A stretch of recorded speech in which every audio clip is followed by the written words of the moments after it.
Hi guys! Magandang gabi. Welcome back po dito sa Gandara SRU channel for Showbiz Update. Dito na naman nga po akong muli nagbabalik. Ang nagmamaganda ninyong kachismosang Kimpa. Wala naman pong iba. Ako lang naman po ang parating nagmamaganda ninyong kachismosa. Si Gandara upang magatid sa inyo ng latest update and fresh happenings patungkol kay Kim Chiu and Paolo Avellino. And para nga sa gabing ito, ang tatalakayin natin at pag-uusapan ay real score between kay Kim and Pao. Talagang lantad na lantag at layag na po talaga ang Kim Pao. There's nothing to hide na kay Kim and Paolo. So, yung talagang may romantic relationship ng Kim Pao halatang halata naman. So, eto nga guys, at bakod na bakod nga raw po parate si Pao kay Kimi. So, mamaya alamin nga natin yan pag-usapan, hindi na kasi mapaghiwalay daw etong dalawa. Huy, grabehan naman talaga yun, napaka-sweet. So, sino dito mga kinilig na naman sa mga payuda pala ngayong araw po na ito? Pa-comment ka lang dyan sa baba.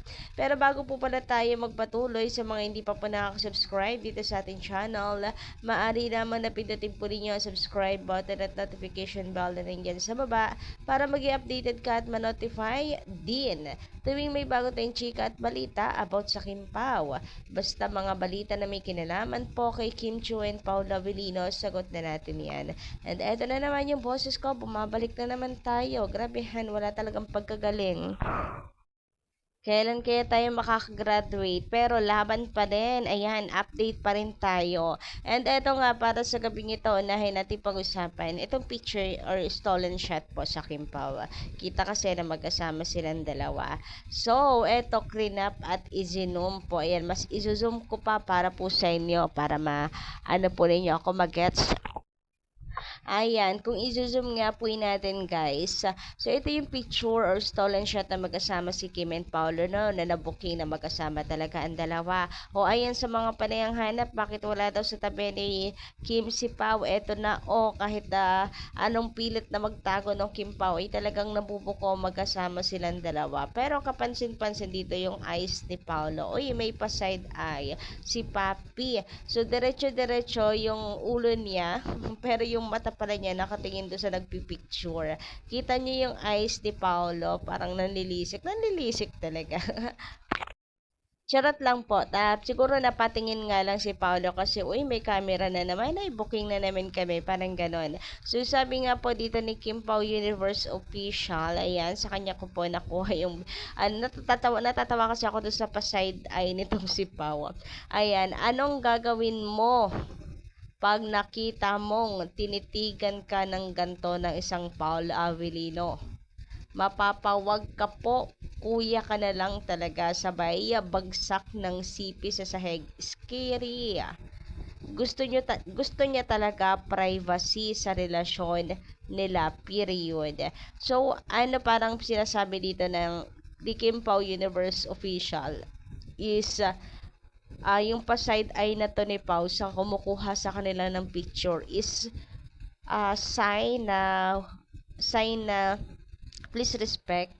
May camera naman parang gano'n.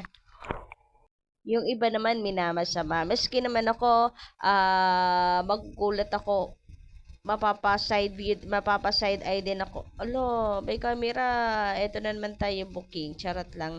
So, ayan, mapapa-side eye din ako kapag nakita kong may tao doon. Hindi naman ako robot na dire-diretso lang na walang pakialam sa paligid. So, si Pao napatingin lang din kasi may mga tao doon and kinukunan po sila. Yun lang yun. Makasuplado naman kayo kay Pao. Anyway, sabi dito, sobra naman kasi ang iba. Give them space. Nagbibigay naman sila ng ayuda eh. Sabi niya, andito pala tong Marites na to. Nakakatawa itong comment. Ika daw naman ni Paula Avellino sa isip-isip niya. Ay, naku, andito na naman pala itong Marites na to. Pero ayun, sabi dito nga, ay parang ang gets nila dito sa pa-side eye ni Pao ay konting privacy please, parang ganon. Mga kakimpaw please, so wag naman lahat ng kilos nila ay bantay. Kaya nga di maamin sa public kasi gusto naman nila ng privacy. Pwede bang maranasan nila yung normal na tao? Kawawa din naman sila. Eto pa, wag naman tayo mga kakimpaw fam na lagi nakabantay sa galaw nila. Hayaan natin sila na maging masaya na silang dalawa. Na sila lang dalawa. Kasi wala naman na dapat na patunayan. Obvious naman na kung ano sila. Be happy mga kakimpaw fam. Sabi pa dito, nagmaladragon na tingin na si Pao, nainis na sa mga chismosang bashers. Hayaan na natin silang dalawa. Minsan kasi kailangan din natin maging walang pake sa mga bashers for our own peace. Na side eye katuloy. Mga pakalmera kasi pag makita lang yung dalawa kahit sa gym, sa event, puro na share post. Well, actually, palagay ko napatingin lang talaga si Pau kasi may tao doon. So, napatingin lang siya doon. Wala naman sigurong ibang meaning si Paulo. Kasi bilang artista, ano na nila yon, gets na nila yon na talagang ang mga camera lagi nakatutok sa kanila.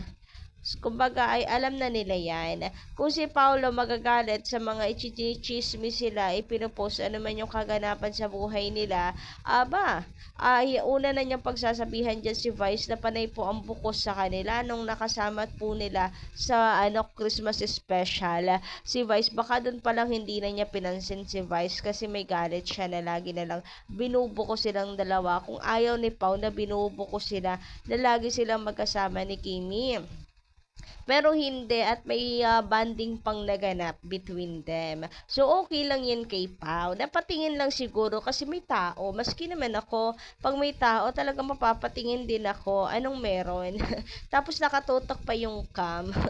So, wala lang yun guys. Kasi alam na nila yan bilang artista. Paglabas po nila, talaga po ang mga camera ay nakatutok na sa kanila. Yan naman po ang buhay nila eh. Kaya nga yung iba sa sobrang expected na nila na nakatutok yung camera sa kanila na nagdi-disguise na pag lumalabas.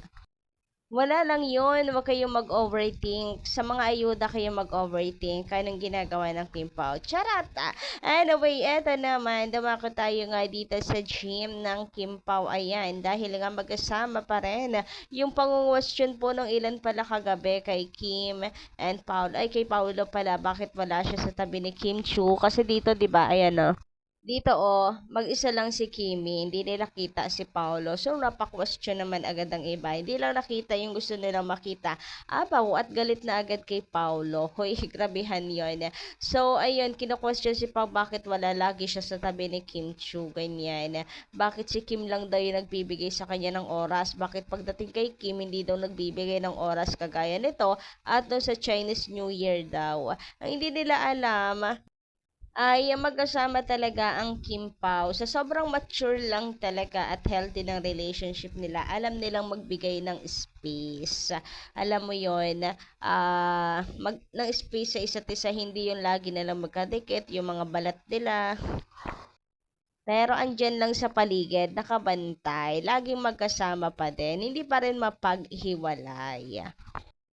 So, ayan, sa mga kagabihan, napanay po ng question kay Paolo. Sana po ay magsitigil na kayo at masagot na yung inyong mga katanungan. Anyway, speaking of hindi magkahiwalay, eto nga po, even kaninang umaga magkasama po sila mag-workout. Talagang hindi po mapaghiwalay na ang dalawang ito. Araw-araw magkasama sa trabaho, araw-araw sa shooting, araw-araw pa magkasama, even not work related, mga personal na ganap sa buhay, magkasama talaga ang Kim Pao. O di ba hindi na sila mapaghiwalay. So talagang may romantic relationship talaga ang Kim Pao. Talagang sila na.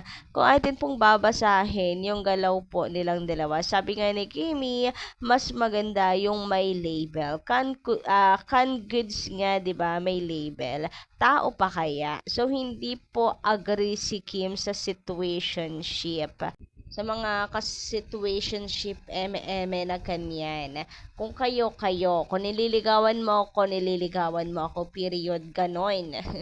Anyway, sabi naman dito ni Madam Nenita Panoncillo, Ma'am Gandara, halos ng mga personal gamit ng Kim Pao couple na palagi. Gets na natin yan.